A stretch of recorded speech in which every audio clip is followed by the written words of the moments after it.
সমর্থন করি, তাহলে আমার জন্য আখিরাতের খাওয়া হচ্ছে হারামুন নাসিব। আর যদি মানুষের উপরে জুলুম না করি, তাহলে আমার জন্য আখিরাতের খাওয়া হচ্ছে দুধের নহর, পানির নহর, মধুর নহর, শরবতের নহর। এই শিক্ষা, এটা হচ্ছে মুহাম্মদ রাসূলুল্লাহ সাল্লাল্লাহু আলাইহি ওয়াসাল্লামের শিক্ষা। আজকে সেই শিক্ষা বাদ দিয়ে আমাদের পাঠ্যপুস্তক থেকে যারা এর মধ্যে ভারতের মালে গেছেন, ভারতীয় কালচারে ঢুকে গেছে। আমাদের শিক্ষা মুহাম্মদ রাসূলুল্লাহর জীবনে নাই, ওমরের জীবনে নাই, ওসমানের জীবনে নাই, আলী রাদিয়াল্লাহু তাআলা আনহুর জীবনে নাই, মসজিদের কাহিনী নাই। তো হবে কি?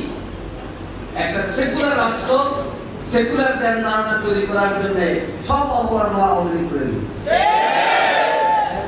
দেখেন, আমরা যখন ছোটকালে আমরা প্রাইমারি জীবন পড়েছি,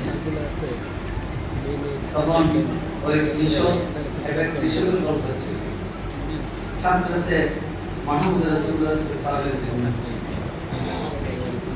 এইগুলো সব পাঠ্যপুস্তক থেকে তাড়াই দিচ্ছে। আমরা চাইছি না সিরাতের আলোচনা বেশি বেশি করে মানুষের কাছে বুঝিয়ে দিতে হবে। আল্লাহর নবী মুবাশশির ছিলেন, নবী সাবধান করেছেন মানুষদের।